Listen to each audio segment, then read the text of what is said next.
A few years ago reporting, and there were all these couples flooding the ballroom at the hotel I was at, and I thought it was a dating thing or something, but it turns out it was the government of Australia having a job fair, offering all these hundreds of people to move down under. Well, now we have more evidence that the socialist experiment there, by most accounts, has failed. The country's economy and all-out collapse, because now we are seeing a spike in Venezuelans not only trying to move to Australia, but coming here to the United States by seeking asylum. Brian Yennis is live in our newsroom with more. Hi, Brian.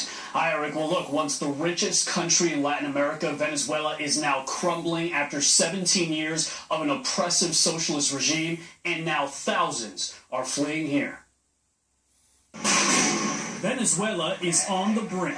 People dying in hospitals from lack of medicine, others starving from shortages of food. We're looking at something we've never seen in Latin America at this scale, which is a failed state. This as Venezuela's socialist president, Nicolas Maduro's repressive regime fights to stay in power, despite a petition with enough signatures calling for a referendum vote to oust him. Those people that signed that petition are now being pursued, and they're being chased. Now Venezuelans are fleeing to the United States. According to the Pew Research Center, more than 10,000 have applied for asylum so far in 2016. That's up more than 168% from the same time last year. Felix Pirela was a TV anchor before fleeing to Florida in January.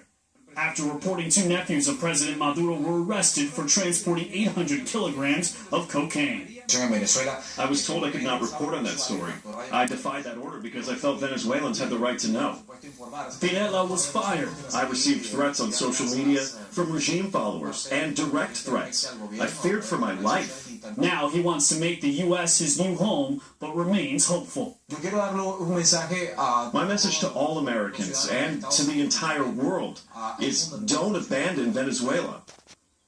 This week, President Maduro set a 48-hour deadline ending today for government ministers to fire all high-ranking public officials who signed that petition to oust him. Eric?